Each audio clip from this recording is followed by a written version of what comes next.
La plupart des hommes, aujourd'hui, marchent sur des œufs.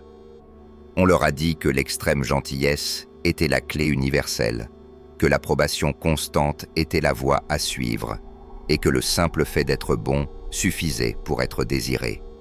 Pourtant, plus ils essaient de plaire, plus ils semblent repoussés. Plus ils donnent, plus elles se détachent. Leur attention constante devient un poison pour son intérêt.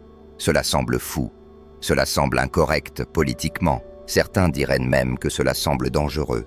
Et pourtant, il y a 5 siècles, un homme observant les entrailles du pouvoir et la nature humaine depuis les ombres des palais italiens a écrit une vérité que notre société moderne préfère ignorer. Nicolas Machiavel n'écrivait pas pour ceux qui cherchent du réconfort, mais pour ceux qui poursuivent la vérité brute du pouvoir. Et dans cette vérité, il a laissé une phrase gravée dans le feu de l'histoire. La fortune est femme, et si l'on veut la posséder, il faut la bousculer. Mais attention, il ne s'agit pas de violence physique. Machiavel était un maître stratège, pas un barbare. Ce dont il parlait était bien plus profond. La force du caractère, l'audace et la volonté de diriger. Il avait compris que la psychologie féminine, tout comme la fortune, ne répond pas aux suppliques, ni à la passivité, ni à la soumission de l'homme qui ne sait pas qui il est. Elle répond à l'audace. Et c'est ici que commence la dissection du désir, vue sous l'angle le plus cru de l'histoire. Pourquoi ta galanterie éteint-elle l'étincelle? Pourquoi ton besoin de toujours lui plaire tue-t-il lentement l'attraction? Parce qu'un excès de disponibilité fait chuter la valeur. Parce qu'un homme sans mystère est un homme sans pouvoir. Tu penses qu'en demandant « Que veux-tu manger ?»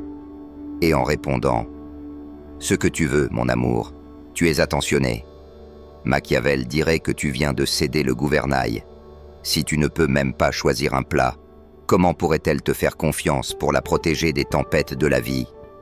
Il écrivait « Celui qui veut être aimé plus que craint échouera dès les premières difficultés. » Dans le contexte de la séduction, le mot « crainte » ne signifie pas la peur de la douleur, mais le respect de tes limites et la peur de te perdre. Si elle sait qu'elle peut te maltraiter, t'ignorer, te rabaisser, et que tu resteras là à implorer un peu d'attention, tu as déjà perdu. Elle veut se tenir devant un homme capable de dire non, un homme qui n'a pas peur de la frustrer, si cela signifie rester fidèle à ses principes. L'exemple le plus flagrant, le simp moderne, celui qui donne de la validation gratuite, qui commente chaque photo, qui envoie des poèmes numériques à une femme qui n'a même pas gagné son respect. Machiavel le décrirait comme un prince qui donne ses armes avant la bataille. Elle ne veut pas un serviteur. Elle veut un souverain. Elle veut sentir que tu as des options, que ta vie ne tourne pas autour d'elle, que ton but est plus grand qu'un simple « être aimé ». Et si elle ne correspond pas à tes standards, tu as la force de t'en aller. L'évolution l'explique. Les femmes sont biologiquement attirées par la sécurité, la direction, l'énergie du leader. Et la gentillesse excessive est souvent perçue comme une façade de faiblesse. Machiavel disait « La fortune, comme la femme, préfère les jeunes et les audacieux. Ceux qui n'attendent pas d'autorisation pour exister, mais qui agissent. Si tu traites une femme comme une priorité alors qu'elle ne t'a même pas encore choisi comme une option valable, tu enfreins la première règle du pouvoir. Ne jamais paraître dans le besoin, car le besoin est l'ennemi du statut. Et plus tu sembles disponible, plus tu deviens transparent. » Machiavel écrivait également « Les hommes oublient plus facilement la mort de leur père que la perte de leur héritage. Ce qui nous apprend que nous valorisons ce qui est rare, difficile à obtenir, ce que nous risquons de perdre. Si tu es toujours là, 24 heures sur 24, si tu réponds instantanément, si tu écoutes ces histoires d'autres hommes, tu n'es pas son amant potentiel. Tu es son oreille gratuite, son soutien émotionnel sans engagement. Machiavel recommandait à un dirigeant d'être avare de ses faveurs afin qu'elles aient de la valeur quand il les accorde, comme une marque de luxe. Ce n'est pas la fonction d'un sac qui coûte 10 000 €, c'est son exclusivité. Si tu veux qu'elle te désire, cesse d'être le produit en promotion dans le rayon discount. Traite ton temps comme de l'or. Même les bonnes actions peuvent créer de la haine, disait-il. Dans les relations, cela signifie que même ta gentillesse, si elle est excessive, peut devenir étouffante. Elle veut de l'espace pour te désirer, pour se demander où tu es, ce que tu fais le vendredi soir à 22h. Si tu lui enlèves ce mystère, tu lui ôtes le désir.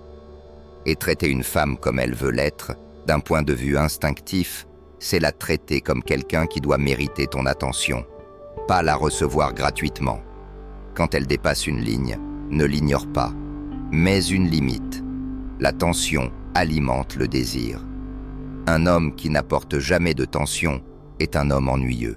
Et pour une femme, l'ennui est la mort de l'attraction. Machiavel ne cherchait pas le conflit par plaisir, mais comme outil pour affirmer son identité. Ne sois pas le miroir qui reflète seulement ce qu'elle veut voir. Sois le diamant, avec ses propres facettes, capable de trancher quand il est trop pressé. Revenons à cette phrase qui dérange tant. La fortune est femme. Il faut la heurter, la conquérir. Dans notre monde moderne, cela se traduit par un mot, la détermination. L'énergie tranquille de celui qui sait où il va et qui ne dévie pas de sa route, peu importe la météo émotionnelle de l'instant. Car au fond, ce qu'elle désire, ce qu'elle respecte, ce à quoi elle s'abandonne, ce n'est pas une douceur sans colonne vertébrale. C'est une main ferme, sûre, qui guide sans trembler. Pas une main qui frappe, une main qui tient la barre avec assurance. Imagine une scène simple. Vous avez prévu un rendez-vous? Le lieu est bondé. L'homme incertain s'arrête, soupire, se tourne vers elle, l'interroge. « Tu veux faire quoi ?» L'homme machiavélien, lui, analyse, décide, propose. « Cet endroit est trop plein. Viens, je connais un autre lieu. Tu vas adorer. » Il ne demande pas l'approbation. Il n'impose pas. Il mène. C'est du leadership. Et ce genre de leadership est précisément ce que la psychologie féminine admire en silence.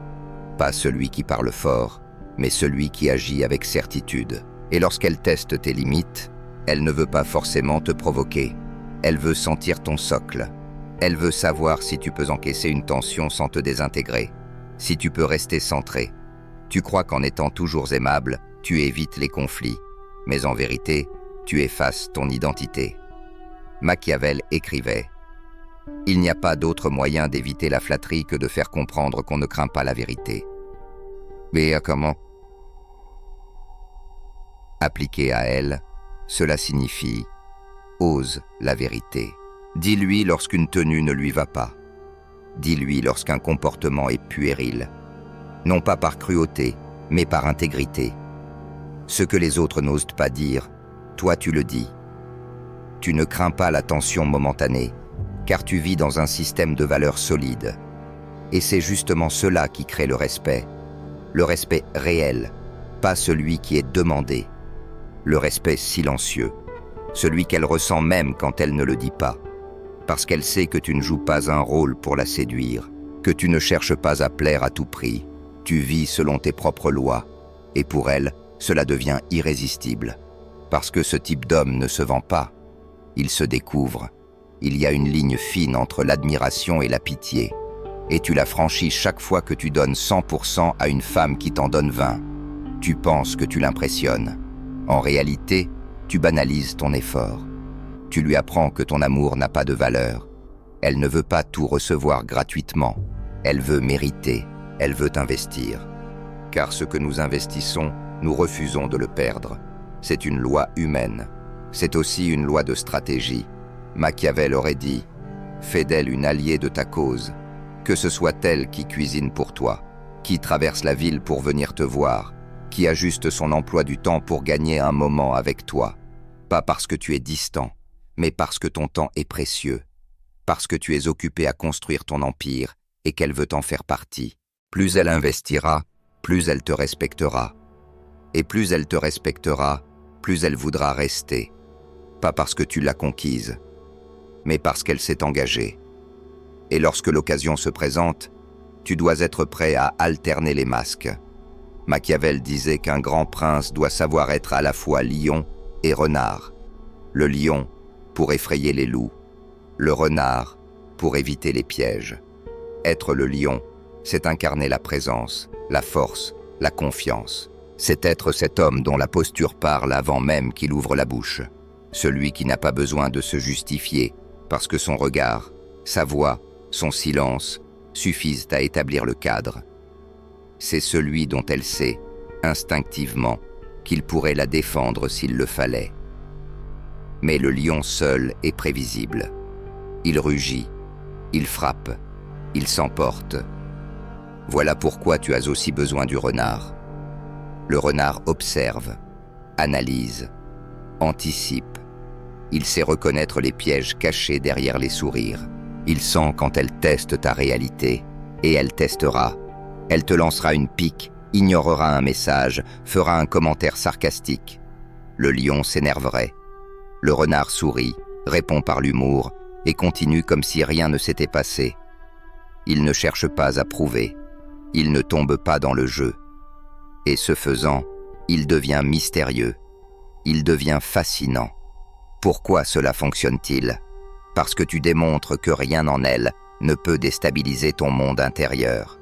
Tu es l'homme calme dans la tempête, l'œil du cyclone. Elle sent qu'aucune manipulation émotionnelle ne t'atteint. Et c'est précisément là que naît la véritable autorité. Pas celle qui impose, celle qui s'impose naturellement. Tu peux être tendre, protecteur, chaleureux, mais seulement lorsque c'est mérité. Et tu peux être froid, distant, inaccessible, lorsque ton objectif l'exige. Elle annule un rendez-vous. Tu ne supplies pas, tu ne réclames pas. Tu dis simplement « Entendu, tiens-moi au courant quand tu seras disponible. » Et ensuite, tu disparais 3 jours. Tu travailles, tu vis, tu te recentres. Et ce silence crée le doute. Elle croyait que tu allais courir derrière elle, mais tu ne l'as pas fait. Et maintenant, c'est elle qui se pose des questions. Tu as inversé les rôles. Tu as planté l'incertitude. Et dans ce vide, le désir grandit. Rappelle-toi, la nature humaine est ainsi faite. Nous nous engageons autant pour ce que nous donnons que pour ce que nous recevons. Si elle cuisine pour toi, si elle prend le train pour venir te voir, si elle fait l'effort de capter ton attention, elle développe un attachement bien plus profond que si tu lui avais tout offert sans condition. Plus elle s'investit, plus elle a intérêt à croire que tu en vaux la peine. Et plus tu représentes une conquête, un sommet difficile, plus elle se sentira valorisée d'avoir été choisie. Machiavel l'avait compris. Le peuple reste loyal envers un prince dans lequel il a misé.